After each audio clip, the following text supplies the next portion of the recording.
Good afternoon and welcome to the FACT Accreditation Portal training tutorial, how to perform an inspection in the portal.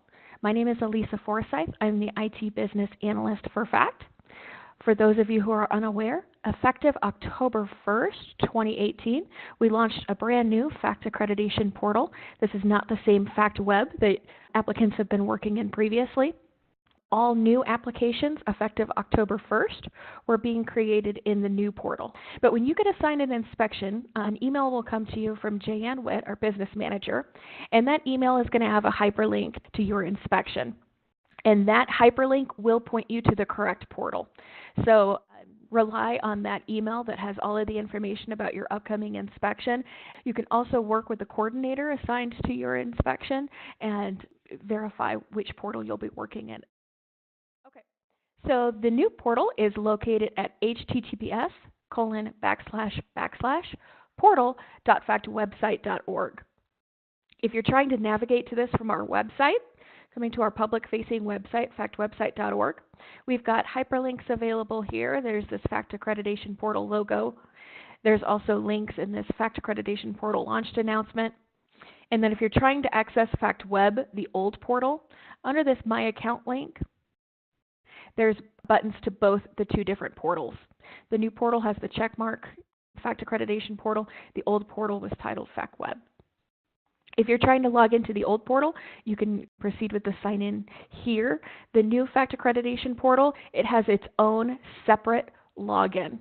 So the sign in is going to be different from any sign in that you've had previously with FACT. Let's return back to our portal. The email address that you have on file, again, that email that comes from Jan Witt, our business manager, whatever email we sent that communication to, that's going to be your username. Then the first step in gaining access to this portal is resetting your password. So you'll reach this login page after navigating to, again, https://portal.factwebsite.org. So you're going to come to this page, and you're going to select Reset Password Form. Then you're going to enter that email address, again, that we just emailed you at, and hit Submit. An email notification with a special hyperlink is sent to your email address. You're going to select that link in that email to confirm that you have access to the email account that we have on file. So we're confirming that you are who you say you are. So that email will look something like this. All of the emails from our new portal come from portal@factwebsite.org.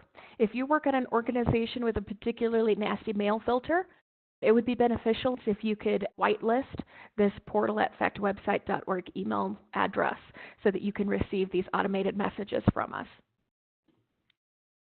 The emails will all have kind of the same look and feel so that you know that these emails are coming from us. It's going to have our accreditation portal logo, the statement that has been automatically generated, and the same kind of font look and feel. So we're just going to click on this hyperlink, and that's going to load the Reset Your Password page. Now, for you to confirm that we are who we say we are and that that hyperlink worked correctly, again, we've got our logo. This is the look and feel of our portal. We confirm your first and last name and the email address that we just issued that to. So this is for your benefit so that you confirm that the hyperlink actually took you to our portal. So now you're going to enter in your new password, whatever that happens to be. If you enter a password that does not meet our password requirements, again, it has to be 8 characters in length with at least 1 number and 1 special character. So if I just type in the word password, it's going to throw up a warning that the password has to meet those requirements. Once it meets those requirements, you'll notice that that warning no longer showed up. Both of your passwords in the confirm, they have to match. So if I take away a character, then that submit button is disabled. Once you've completed that process, go ahead and hit submit, and that'll return you to the login page. The next pieces that I want to talk about here on this sign-in page, the password field is going to be obscured so people walking by can't see what you're entering. The show password will allow you to see what's in that field. If you select the Remember Me checkbox, the cookie that we store on your machine is going to capture your username to auto-populate this field. It will not store your password. A lot of browsers have built-in capabilities to remember your username and password, and that's fine if you'd like to utilize that. But as far as the cookie goes that we store on your machine, it's only going to contain the email address. So once you've completed the password reset process, if by any chance you do not receive the email notification through the password reset process, then that means we don't have an account for you on file. So then you'll want to contact FACT. All of our inspectors should be automatically imported, and by the time you get assigned to the inspection, that account should have already been created. So that shouldn't be a problem for you, but in the event that it is, just contact us and we can create an account and make sure that we get that ready for you. So now we've completed the password reset process. We've entered our email address into the username field. I'm actually going to log in for the purpose of testing today as a different user. And I'm going to hit sign in. The very first time you log into the portal, you have to complete what's called two-factor authentication. And this is, again, us verifying that you are who you say you are. This two-factor authentication piece updates the cookie that's on your computer that says, we confirmed that this person was who they say they are on this particular computer. As long as that cookie is present, you won't have to complete this two-factor authentication. If you log in from a computer where you have not completed two-factor authentication, you would need to repeat this verify account process.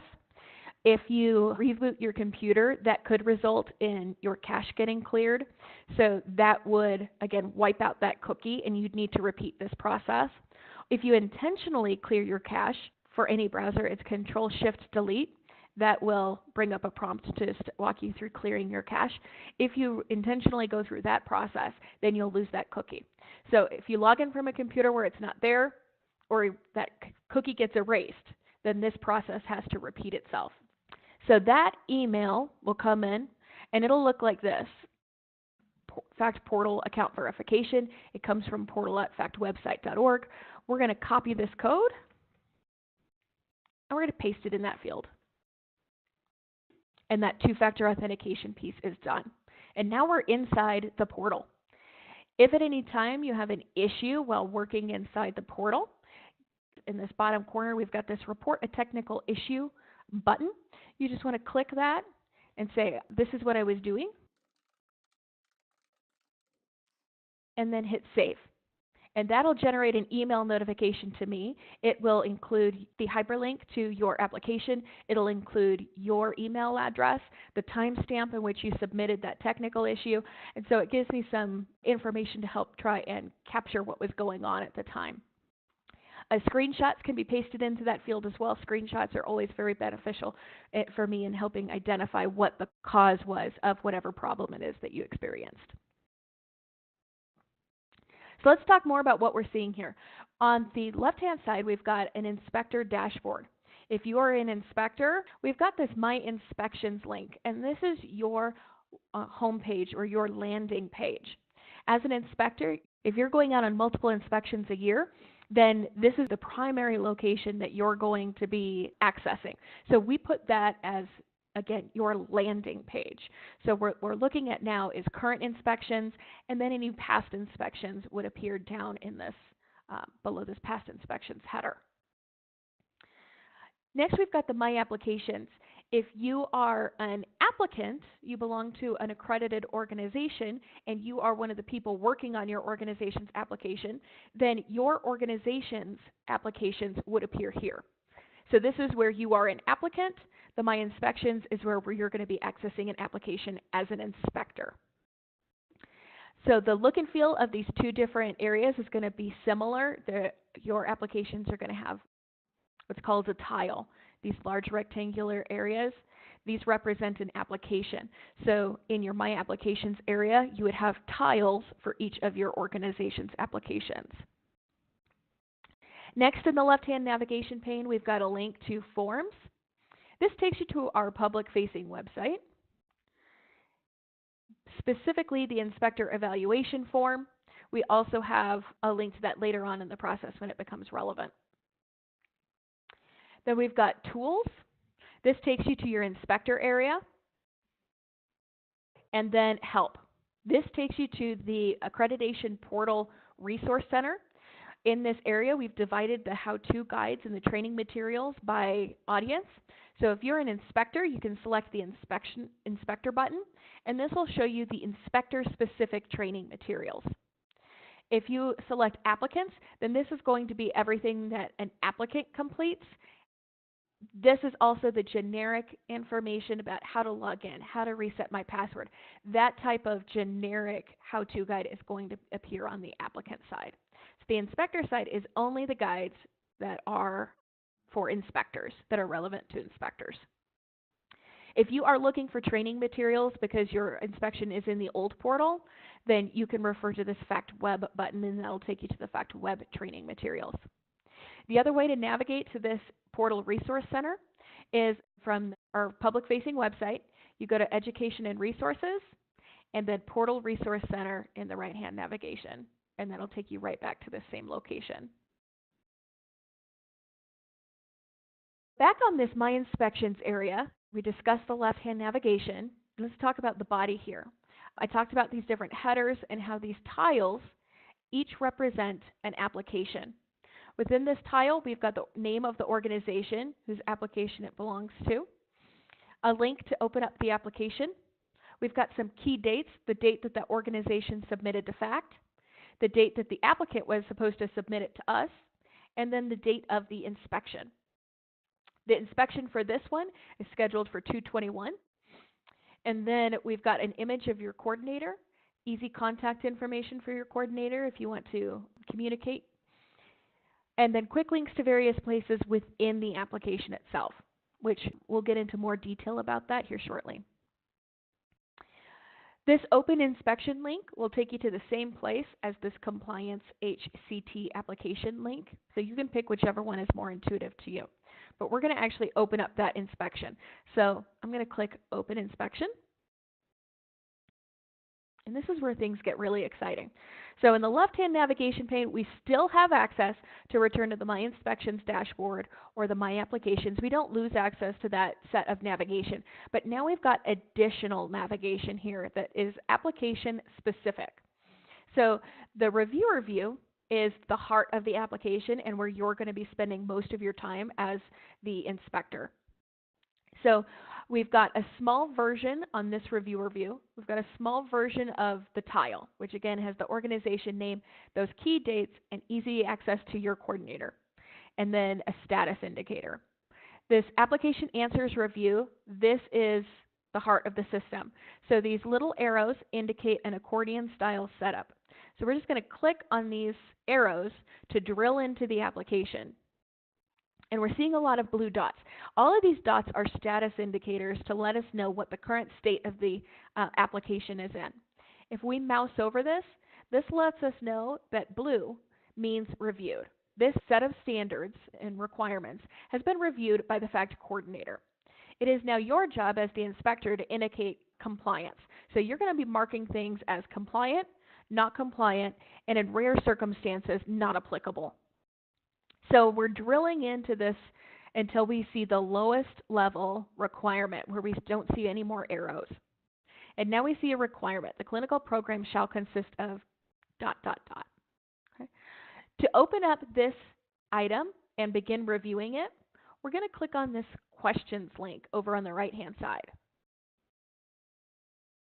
Now that this is loaded, we see the question that was asked to the applicant: complete and upload the clinical facility grid. We see the applicant's answer. It's a hyperlink directly to their document, so you can click it and download that document. Any comments entered by that applicant, for example, if they've uploaded a policy and they want to refer you to a specific page and paragraph number, that would appear here in this comment area. After you've reviewed the document and you've now confirmed that this organization is compliant or not compliant, you use the radio buttons over here to indicate compliant or not compliant. If you select compliant, then no further action is necessary for this particular question. If you select not compliant, then this form is going to open and it'll automatically populate with a comment type of citation. So we're going to enter a citation against this organization's question. We're going to say, this doesn't include X, Y, or Z. So whatever your citation happens to be. If you would like to attach a document to your citation, then there's a document library button just below your comment field. So you're going to select document library. If you need to upload a file, you select choose files, locate the file, hit open. You can rename that file as necessary and hit upload. That document will appear first in the list, and it'll automatically become highlighted in orange to save you some time in looking for your file. If for some reason you're looking for a specific file, this new portal's document library has enhancements where you can locate those documents quickly and easily. So let's say it didn't come up, it hasn't been selected, but I'm trying to find that citation document that I just uploaded. You can click on the headers to sort. All three headers work. You can also use this little icon here. This is a filter. So I'm going to select that filter and say that my subject contained the word citation. That'll filter down to just that single document. You can again filter on the document name that was modified here, the original file name that was uploaded, or the date that that application or that document was uploaded. If you'd like to clear that filter, you just click on that filter icon and select the word clear. So I'm going to highlight that document in orange to select it, and then I'm going to hit Attach Selected Document down here in the bottom corner. And that attaches your document to that comment. When you're finished, select Save Comment. There's our citation with that document attached. Next, we'll move on. This one's marked not compliant. The other options that you have, compliant, not applicable. If you are in a phase of being pre-inspection, within a few weeks prior to the inspection, if there are any RFIs that you'd like to send back to the applicant prior to arriving on site, we ask that you get those to us early. You would flag this as an RFI, enter your RFI comment, and again, attach a document as needed. When you select that RFI, that comment field automatically populated, and that comment type was automatically selected as RFI. So the system's trying to be intuitive, but if at any time you need to change that, you can just tweak this comment type dropdown. The choices that you have are RFI, request for information, citation, which is the deficiency that you would like to appear in the inspection report and the accreditation report, a suggestion, which is something that the organization could improve upon, but is not an explicit citation, and then a fact-only comment. For you guys as inspectors, when you're going out on an inspection, you guys are doing this on behalf of fact. So you guys are included in this fact-only subgroup. So any inspectors on the application and fact staff can see fact-only comments that have been entered against a question or a requirement. But this is not something that the applicant would see. So you can adjust your comment type as needed. Save comment. If you are, again, working on something that is compliant and you want to enter a suggestion, you just select Add View Comment, and that'll open up that form. So you can select suggestion or fact-only type.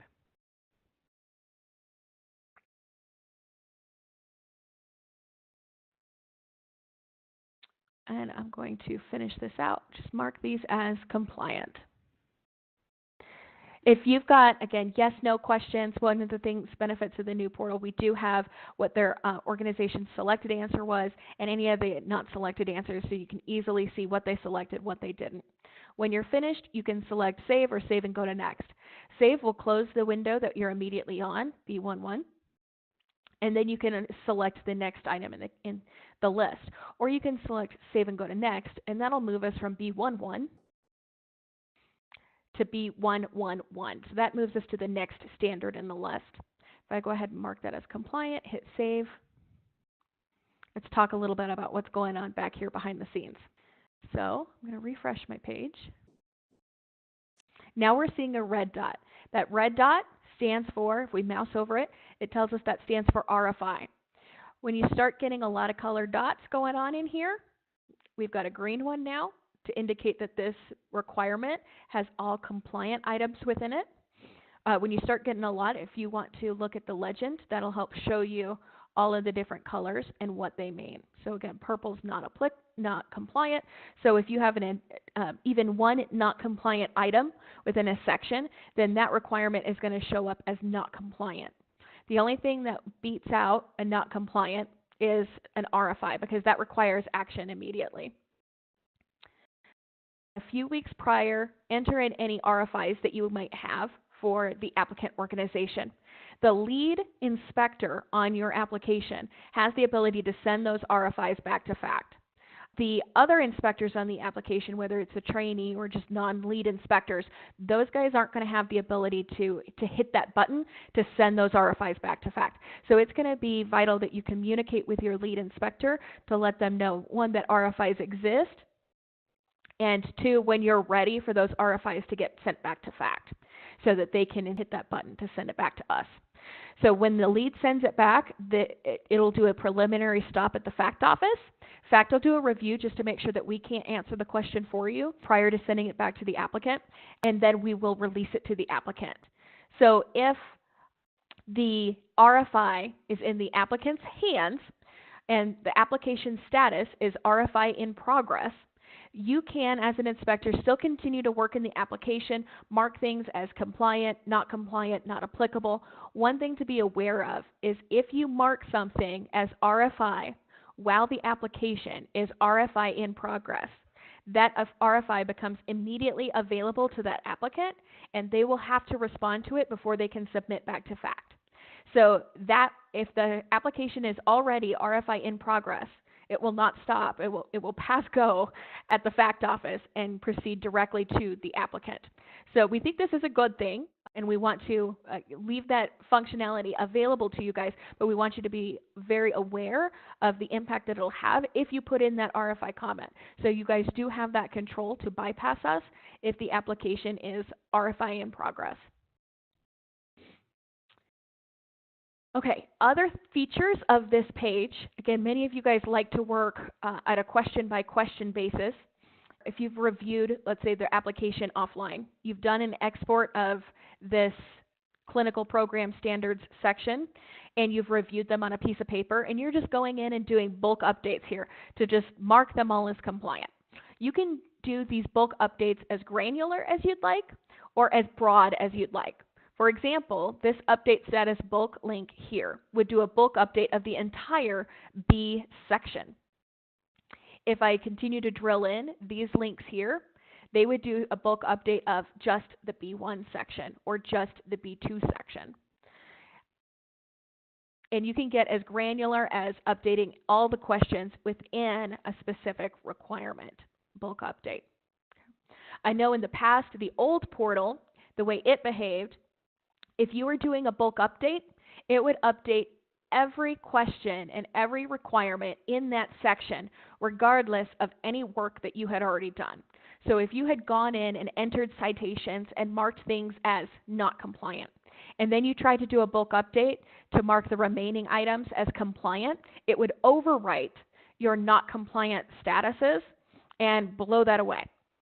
So what you guys ended up doing in the old portal was marking everything as compliant and then going back and citing the ones that were not compliant.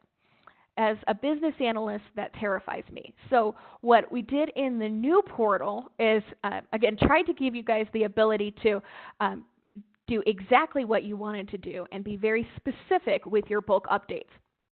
So now, if we go back into this, let's look at B11. I've got items in this requirement. We've got a not compliant item. We've got another not compliant. We've got a compliant item. And then we should have, there was an RFI in here somewhere too, right? Compliant. And here's our RFI. So we've got a various number of statuses going on in this B11 section. So if I hit cancel and I hit update status bulk, I only want to update from status to status. So I only want to update the ones that have a status of, let's say, we're going to do our one RFI one. I'm going to update the status from RFI to be compliant, and I hit save. If we go back into that section, I've got not compliant, compliant, compliant, compliant. So the RFI one that we had in here, here it is, my RFI comments, has now been, we overrode that to change from RFI to now compliant. So again, you can get granular to update whatever status to whatever status. So now as a best practice, I'd like to see you guys going in and entering the things that are not compliant and then doing a bulk update so that everything else that's in a state of reviewed gets updated to be compliant. So then you're not at risk of losing things by marking things as not compliant in advance. So that's what I recommend as a best practice. And now that we've removed that RFI, that color changes to purple because we've got not compliant items within. So you'll continue to work down this list, mark everything as compliant, not compliant. Let's just do a bulk update here. Everything else that's reviewed, we want to make that compliant. So now we just did all of the B section to make that entire list compliant. The few items that remained that were not compliant, that status you can see now rolls up to the top. Okay, so again, the heart of the system is here in the reviewer view, where you're going to be spending most of your time. You're going to want to review this information prior to going out on inspection, and then come back to this page and enter your findings. In this inspection overview section, this is where you're going to be entering the site description, overall impressions, and commendable practices for what you saw while you were out on site. So this is also an area of action for you. So you've got the reviewer view and the inspection overview, that if you are just a routine inspector, you're not the lead, you have this reviewer view and this inspection overview, and then lastly you do your inspection evaluation. So three areas of action. So I am logged in as inspector number 2. Okay? Inspector number 2 is assigned to the Merrill collection site and the processing site. So if in this drop-down, if I select processing site from this list, these fields become editable. So I've gone ahead and populated in some site descriptions, overall impressions, and commendable practices ahead of time, and I hit save. I'm also, again, responsible for that processing site. The mark complete, see this processing site, I've gone ahead and I've marked everything in this section as compliant. Okay. So if I go to my inspection overview, select that processing site, I've populated my site description, overall impressions, commendable practices. Then I can mark complete. And now the processing site is identified as complete by Inspector 2. So the other inspectors can come here and see the status of the other inspectors while they're working, who's done with what, and what's outstanding. So again, I'm also in charge of the Merrill collection site. If I select the Merrill collection site and I enter in some comments here, hit save. If I try and mark complete, it's going to let me know that my site checklist is not complete, because the Merrill collection site did not have everything marked as compliant, not compliant, and not applicable. So when you're working on your application prior to submitting, you have to mark everything in your section as compliant, not compliant, or not applicable. And then you have to go to your inspection overview, populate your site description, overall impressions, commendable practices, and then mark complete.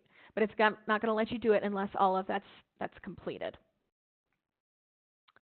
Okay, other items in here, again, if you click this inspection evaluation link, after you do your inspection, please complete the inspector evaluation so that we make sure that we're getting the appropriate feedback and can improve our processes accordingly. This site checklist link, this is the applicant's view of the application itself.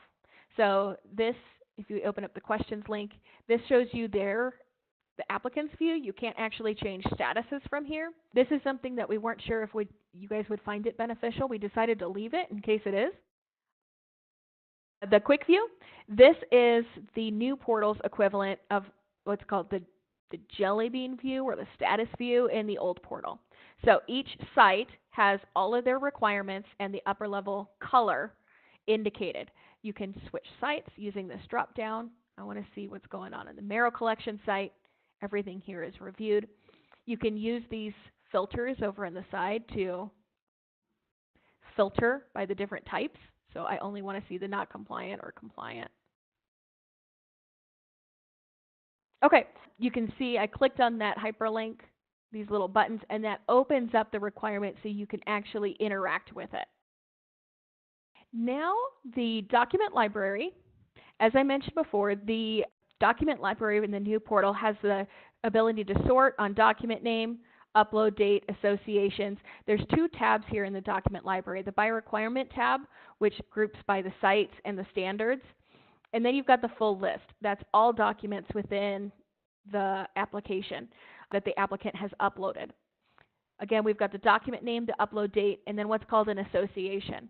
This association has a couple of different types. Evidence, this means that the document was actually attached to the application by the applicant, so it is evidence in support of a requirement or a standard. An association of none means that this wasn't used at all, so that document's not tied to anything at this time. And then the other association that you guys might see is RFI response. So here's a couple of RFI response documents. These documents were uploaded by the applicant and attached to an RFI comment. You select the download link to download individual documents. If you want to download multiple documents, you can select the column on the right or on the left and hit download checked. And then that'll download a zip file of all the documents that you've selected. The personnel section, this is a list of all the staff assigned to the application. So we've got the personnel that are at the organization down here below, and then we've got the personnel up at the top. These are the inspectors assigned to the application, what role they're in, the inspection category, and the site that they're assigned to. Next, we've got some reports for your information. We've got the RFI report, which includes the original request, the applicant response, the dates, and who entered the comments so that you can see the path of RFIs. Next, we've got the inspection report. This is what you are ultimately trying to return to FACT, and you want it to be filled out and pretty.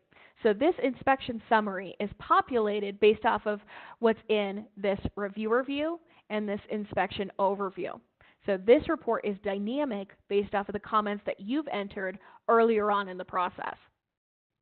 So we then take that information and dynamically build this report with personnel, the organizational statistics, the inspection team, the description of the organization, and the organization spatial relationship. This is stuff that FACT manages on our end. It's stuff that shouldn't be changing very often, but you'll still want to make sure that this information is still current and let us know if anything has changed in this area. Then we'll update it on our end, and then it'll be accurate going forward. Any citations that you guys entered would appear against each of the different sites. So a Merrill Collection site, we've got the site description, overall impressions, and commendable practices that I just entered while I was in that inspection overview area. Then in the inspection notes area, the citation that we entered, this does not include X, Y, or Z, shows up as a deficiency against this clinical site. And then it includes the name of that attachment. So this becomes then the accreditation report later on. And then the different organizational structure. So this inspection report is ultimately what you guys are trying to make pretty as it comes back to us. So you'll want to make sure that that is filled out as thoroughly as possible. And again, you interact with this in the reviewer view and the inspection overview. Those are the two places. So if you want to tweak your citation and how that's worded, you would just go to section B11 and update that citation or deficiency. The application report is going to be a helpful tool to you guys. You never want to rely on having access to the accreditation portal while you're performing an inspection. So you're going to want to take a physical copy of the report on site with you. So in this application report area, you select the site that you want to download. So just select the site name and then hit export.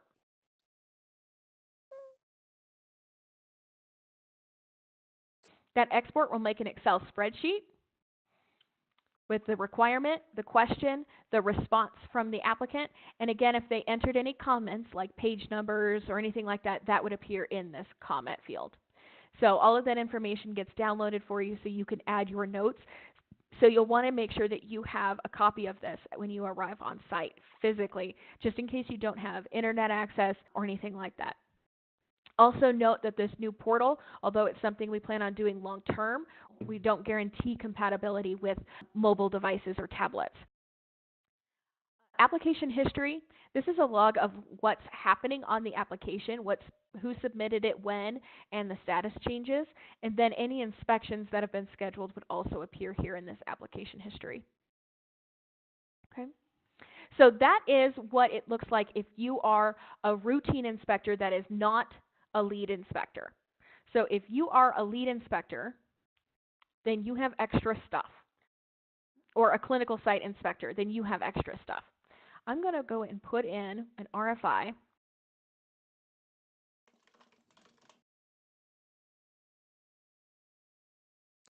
Okay, and now I'm going to go ahead and show you down on this page. If I minimize all these site checklists, I don't have any buttons here as a non-lead inspector. But if I go ahead and log out, and I log in as inspector number 1, this is my lead inspector on the application. Everything looks the same so far. I'm going to go ahead and open the inspection. Now, as the lead inspector, I see the button to send RFIs back to FACT. It's just that simple. If you see an RFI appear and you've coordinated as the lead, you know that your RFIs are ready to go back to FACT and ultimately the applicant, then you just hit that button and that'll send FACT an email notification letting us know that there are outstanding RFIs that you guys are ready to send back to the applicant. So we want to get those to the applicant as far in advance as we possibly can. So as soon as you guys can get those RFIs in and get them to FACT, the better. So other things to note as a clinical inspector, you have this extra link in the left-hand navigation pane for outcomes and data. This is in lieu of the old outcomes and data paper that you guys had to fill out. That's now integrated into the portal. So the form itself should look relatively familiar. If there's outcome analysis information, that would appear here as part of the B4.7.5 information. It would have all of the information that was gathered and available and entered by FACT on our side as far as the reported causes of death, the corrective action plan, etc. And then what additional information was requested by the committee. So whatever that comment is. So then you would be responsible for reviewing this information in advance of your inspection, gathering information while you're on site, and then returning to update us on what is the organization's progress on that corrective action plan, any additional information that was requested by the outcomes committee, what their 100-day survival or 1-year survival rate were, and any commendable practices for that. Just below this outcome analysis section is the data management section. And again, we've got the CIBMTR data audit results for the last few cycles, corrective actions, and recommendations from the committee. So again, you review it, you go on site and collect that information, and then come back and update us on the progress, any other information requested, and commendable practices. So as the clinical inspector, even if you're not the lead, if you are the clinical inspector, then you're required to review this information, update those fields accordingly,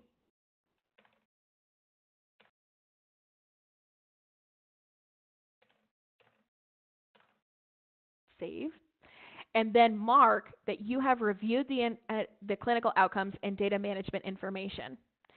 That is a required step before it will let you submit on this inspection overview page. So again, for clinical inspectors, you have to mark everything in your section as compliant, not compliant, or not applicable on the review. You have to review the outcomes data and provide feedback in those 3 areas and indicate that you have reviewed that information and hit that button. And then in the inspection overview, you're going to populate your site description, overall impressions, and commendable practices. Hit save. Once that's complete, you can mark complete for that section for the clinical site. Once everyone's done, excluding the trainee doesn't have to be done for the lead inspector to submit, but once all these are green, then the lead inspector will have a submit button down here in the corner to submit the entire report to FACT. If you are a trainee working on an application, you have the reviewer view just like the other inspectors do. But let's go ahead and switch to the trainee mode. Okay. So I'm going to log in as our trainee. If we open up the inspection,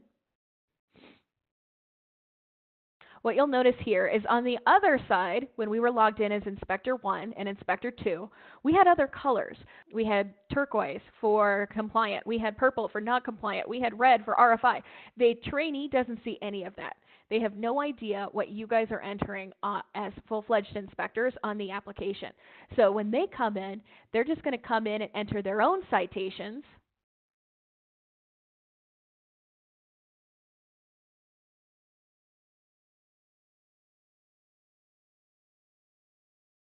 And then hit save.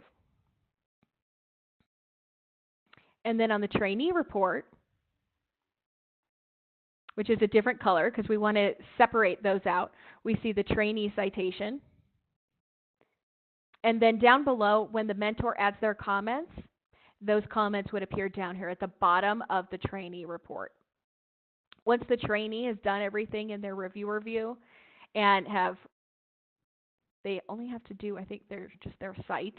So everything from reviewed to compliant.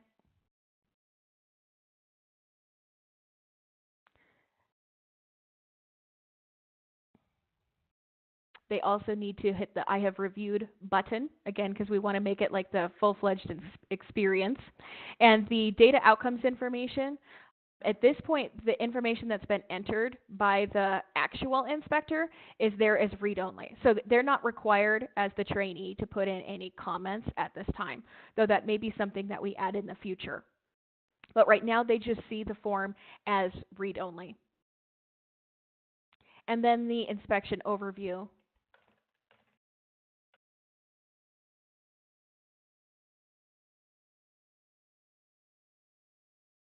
They can mark complete. And then when they mark complete and submit that application to their lead, the inspector will get an email like this. The trainee inspection report is complete. So when the trainee submits, this email is generated to the lead, then the lead knows that they need to go in, or to the mentor, then the mentor knows that they need to go ahead and provide feedback. If you are a mentor for a trainee, when you log in, I'm going to switch users again to my mentor.